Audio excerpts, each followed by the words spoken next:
Hello, good morning. आज हम inter में बायोलॉजी में तीसरा चैप्टर पढ़ रहे थे। पहले ह्यूमन रिप्रोडक्शन, उसमें हमने पहले पढ़ा था स्पर्मेटोजेनेसिस। आज हम पढ़ेंगे ओजेनेसिस या अंडजनन।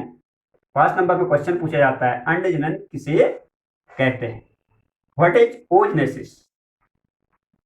मादा के अंडाशय के अंदर जर्मिनल एपिथेलियम कोशिकाओं से अंडाणु के निर्माण को अंडजनन कहते हैं। इस अंडजनन की क्रिया को 3 स्टेजों में बांट रखा है। पहला है मल्टीप्लिकेशन फेज या हम इसे बोलते हैं गुणन अवस्था, और दूसरी अवस्था है हमारी ग्रोथ फेज या वृद्धि अवस्था, और तीसरी है मैचुरेशन फेज या परिपक्वन अवस्था। ये अंडजनन की क्रिया कैसे होती है इसको हम चित्र द्वारा समझेंगे। नंबर फर्स्ट है गुणन अवस्था। गुणन अवस्था में क्या होता है? जो कोशिका होती है पहले डिप्लॉयड होती है, देखेंगे इससे गुणन अवस्था में 1 से 2, 2 से 4,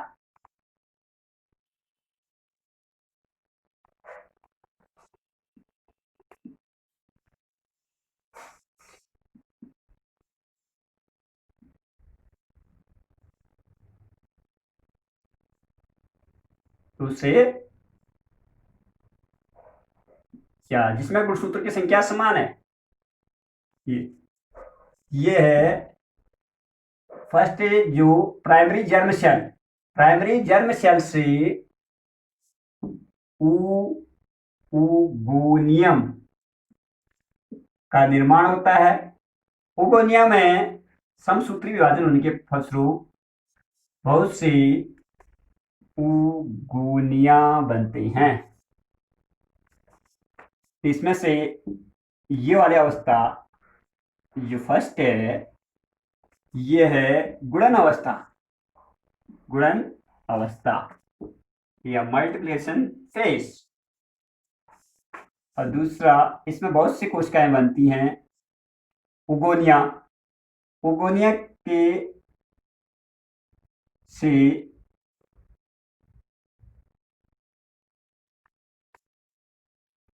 प्राइमरी ओसाइट का निर्माण होता है।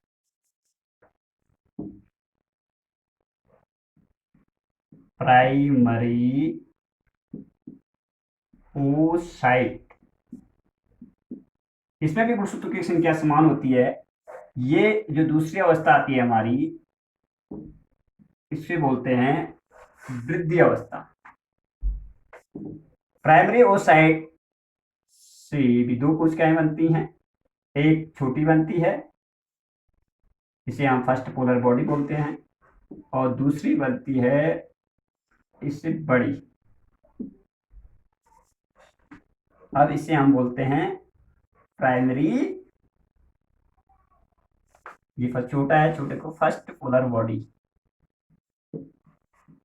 First polar body. और जो ये बना, ये वाला, ये है secondary oocyte. Secondary oocyte.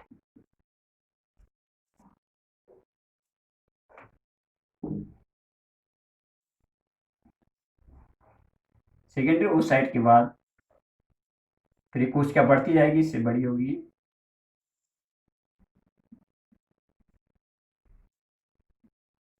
X कोश क्या है, तो ये बनेगा ओटिड।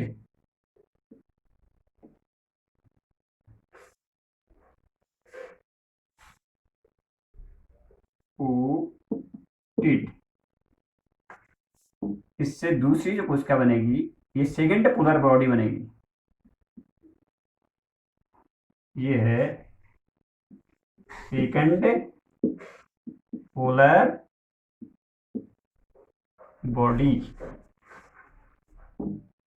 ये अवस्था आती है तीसरी, परिपक्वन अवस्था, या इसे बोलते हैं मैच्योरेशन फेज।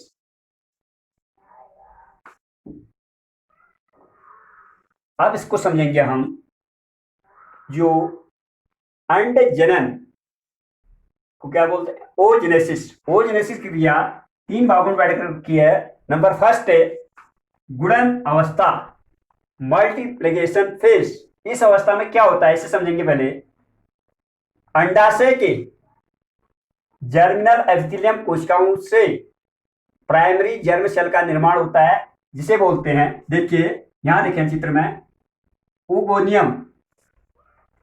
उगोनियम, उगोनियम में बार बार डिवीजन होता है, इसलिए हम बोलते हैं मल्टीप्लिकेशन, गुणन अवस्था। बार बार डिवीजन होता है, कैसा डिवीजन, समसूत्री विभाजन। समसूत्री विभाजन के फलस्वरूप असंख्य ओगोनिया का निर्माण होता है। उगोनिया।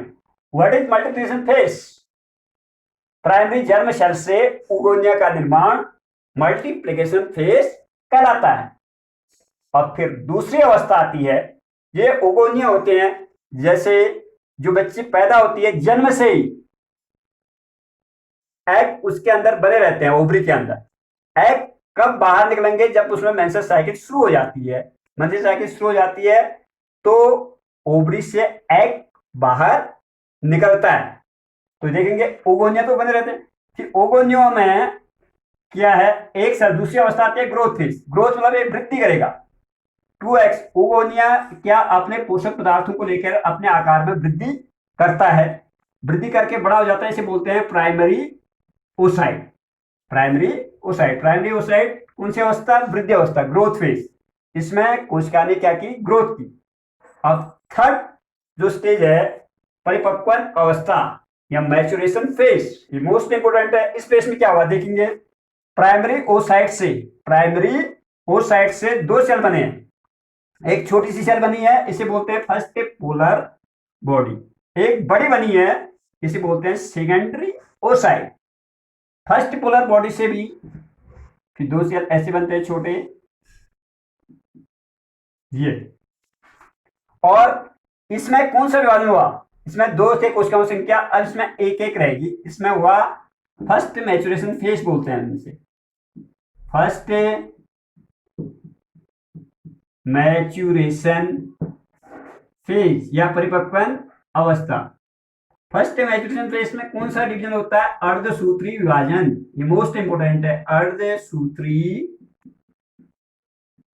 विभाजन या हम मियोसिस बोलते हैं इसे,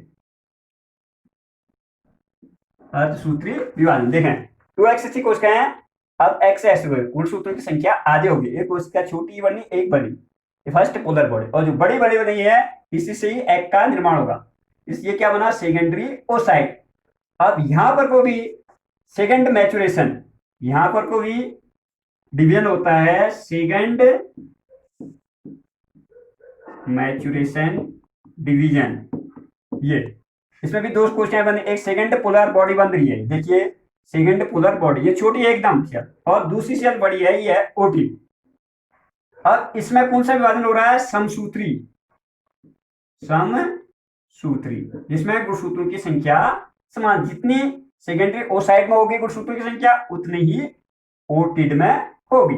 तो थर्ड स्टेज क्या है आपकी, परिपक्वन अवस्था है, मोस्ट इंपोर्टेंट है। परिपक्वन अवस्था में क्या, प्राइमरी ओसाइट से एक तो सेकेंडरी ओसाइट बना, जिसमें गुणसूत्रों की संख्या आधी रही, और फर्स्ट पोलर बॉडी, ये भी हैप्लॉइड हो गया, जिसमें गुणसूत्रों की संख्या आधी है। सेकेंडरी ओसाइट में फिर डिवीजन होगा, सेकेंडरी मैच्योरेशन डिवीजन।